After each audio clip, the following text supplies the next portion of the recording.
This video will explain the general purpose of seeding. We will then look at individual race points and the calculations behind them and how these are included on the seed list. Discussion will then move on to how the seed list will develop throughout the championship. The winner of an individual race is nice and easy. The fastest time down a course wins. Comparing different times of races, however, in varying conditions, can display false trends should we just use times. So what is seeding? Simply, it's a statistical system to rate form based on a skier's most recent performances in comparison with their peers. Seeding provides a points-based system which allows fair comparison across multiple disciplines. A base understanding of seeding is important for all skiers. Seeding directly influences your starting bib number, which can give a slight advantage when skiing a fresh course. Seeding can appear complicated, and in truth, some of the rules are complex, but the overall principles are easy to interpret. The lower the seed, the better, with the winner of each race getting 0 race points. The closer you are to the winner's time, the lower your race points will be. You will get a seed value for each race that you compete in. Consistent good performances during a championships will see you move up the seed list and secure better start positions in the next race. Conversely, a string of poor performances will see you drop down the seed list and you'll start later in the field. Seeding does, however, allow for the odd poor performance, a fall or disqualification, by ignoring your highest race points. The detail of this will be explained later in the video. In racing, the aim is clearly to win. If you do, you are awarded by getting a seed value of 0 for that race. For all other skiers, behind the scenes, every race of the Chief of Timings and Calculations is working out your seed points. A competitor's race points are worked out as follows. A discipline constant factor multiplied by their time in seconds is then divided by the winner's time, once again in seconds. Finally, the discipline constant factor is deducted. The discipline constant factor is issued annually by FIS and is different for each of the disciplines. As seen in video 5, all race disciplines have mandated parameters for vertical drop, direction changes and a number of gates. Adherence to these regulations and the use of the FIS constant factors means our race points and seeds are comparable to other championships following the same regulations. The following examples are based on a 2-run GS, where race points are calculated from the cumulative time of run 1 and run 2. As you can see in example 1, Lieutenant Lee, if the competitor's time and the winner's time are the same, it works out that the discipline constant factor is taken away from itself, giving us the 0 seed value. Example 2 shows you the calculation for another racer, Lieutenant Creed. The approximately 3-second gap between the 4th placed racer and the winner equates to 28.14 race points. The key thing to take away is that the closer you are to the winner in time, the better your race points. You might come in 2nd place, but if you are miles behind the winner, your race points will be high. Race points are all fed into the seed list. The seed list is the current standings. Unlike other sports where every loss is taken into consideration, seeding allows you the odd mistake or fall and averages your better scores out. The number of omissions you can have will depend on the stage of the championships, which will be explained in more detail shortly. You will move up or down the seed list as we race, sometimes small movements, sometimes big jumps, especially dropping down the list should you have a couple of bad races in succession. One point to note is that the seed lists from different championships are not directly comparable. This is important for team captains to note at the infantry championships if they are wanting to move individuals between hills. A low seed on the development hill, having not conducted the same races or raced against the same individuals, does not equate to a low seed on the infantry hill. In this situation, any moves would be at the discretion of the committee and would require manual adjustment so the racer is added to the seed list at a suitable place for their current form. We will now move on to discussing the genesis of your seed values and the seed list as a whole at a championships. The process is covered in detail in Annex B of the AWSA rules. Your first seed value is the arrival seed. Your arrival seed is the placement in the championships before any official races have been undertaken. If previous racing data exists for the individual, it will be used to create an arrival seed value. If an individual hasn't raced before, a theoretical seed will be awarded based on the level of ability of the individual. We are lucky at the infantry championships, as we will have seen individuals ski for weeks and will likely have some data from timed training sessions. An extremely similar process is followed on arrival at the qualifying championships. However, the infantry committee ensured data from the infantry championships is passed forward. So what? Good seed placing at the end of the infantry championships will help you at the next level of competition. Your arrival seed will determine your start place for the first run of the seeding GS. The seeding GS sees racers compete in 2 runs of GS. In essence, the two runs are counted as two different races, as you will be awarded race points for each run. The first run will be in start order determined by the arrival seed, and the second run will be in the order in which races finish the first run. If you crash or are disqualified on the first run, you will take part in the second run, but you will start at the back of the field. It is therefore sensible to bank a time on the first run by skiing below 100%, which will then allow you to go all out for the second run. After the seeding GS, the initial seed is calculated.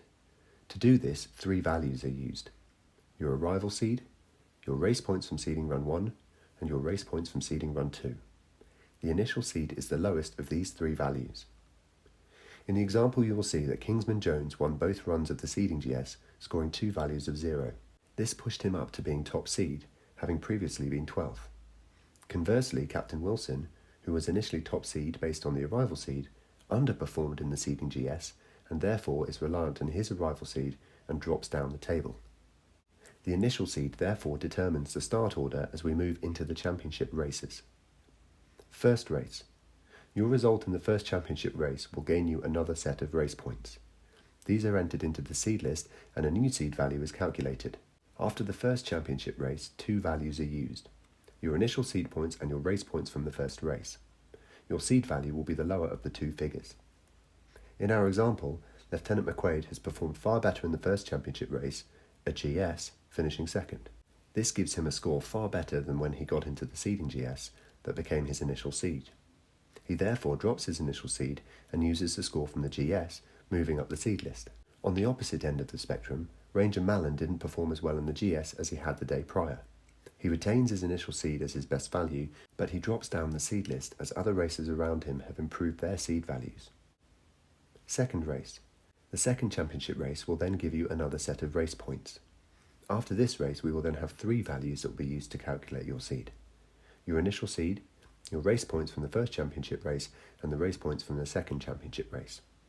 Your seed points are calculated by taking the average of your best two scores. Our example now shows Kingsman Jones dropping places after performances in the GS and Super G that did not match his prowess in the seeding GS. Private Kimball shows the benefit of consistency. Following two good performances in seeding and the GS, a stronger performance in the Super G allows him to move up the seed list. Third race. On conclusion of the third championship race and an additional set of current data, we now drop the initial seed. Seed points are therefore drawn from the three values: the race points from each of the first, second, and third championship races. Again, the best two values are averaged to get the seed point value. Fourth race. On conclusion of the fourth championship race, we include data from all four races. Seed points are therefore drawn from four values: the race points from each of the first, second, third, and fourth championship races.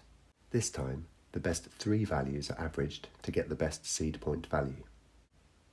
Fifth race. On conclusion of the fifth championship race, we include data from all five races.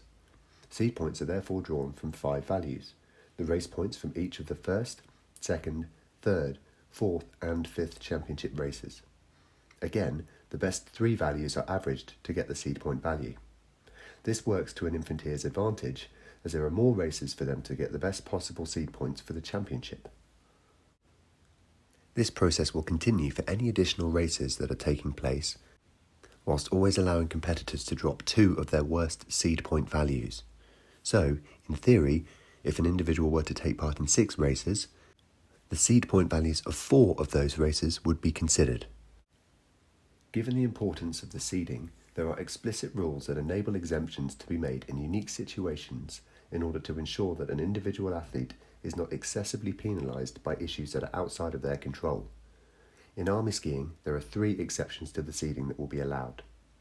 The first is centred on a lack of data. Specifically, when insufficient data exists after a race to carry out the seeding calculations in rules B6 to B11, for example, when a competitor fails to start, finish, or is disqualified from the race, then rule B13A1 is used to award the competitor race points for the race.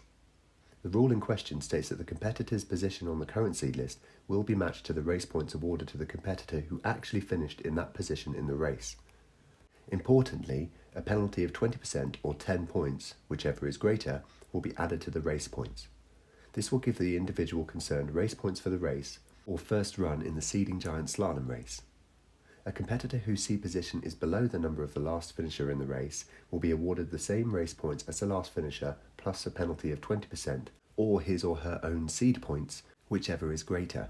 The second exemption relates to a single run race. If, for reasons beyond the control of the race jury, a slalom or giant slalom race is conducted using only one run, the single run will still be used to produce updated seed points. Finally, and very similar to the lack of data exemption, is the rule for non-starters. If a competitor does not start in any one race, either through sickness, injury, or reasons beyond their control, or the ruling of the race jury, example Rule 704.8.3, his or her position on the current seed list will be matched to the race points awarded to the competitor who actually finished in that position in the race. Crucially, a competitor will not be allowed to take advantage of this rule more than once at any meeting. Rules B13A1 and B13C are to be used for seeding purposes only. Race points awarded in this way are to be carried forward for the remainder of the meeting, but will not be used in the compilation, individual or team combination results, or final seed lists. In effect, they enable a competitor to start in the correct position in relation to their form, but will not be used to influence the competition results. Lastly, there is a measure to ensure that a team result is not unduly penalised if a racer is not able to compete for safety reasons. Where necessary, in order to gain a team result, competitors who are barred from competing in a race for reasons relating to safety, for example, after a fall or stopping in a fixed interval race, the competitor will be awarded the same points as the competitor who finishes the race last place plus 2 points. This rule, Rule 21561B2, is not to be used either for the calculation of combined individual results or for seeding, but will be used for the team result. The key takeaways for this video are: seeding is designed to create a fair competition that awards people for finishing well. It doesn't work solely by using finishing positions, but considers how close in time an individual is to the top of the pack. A competitor should always aim to have as low a seed value as possible. If you finish in first place, you will have a seed value of 0 points for that race. Consistency is key to gaining a good seed value. If times cannot be recorded, there are means of creating theoretical values for competitors should that be required. Ultimately, although a complex process, it is a fair one.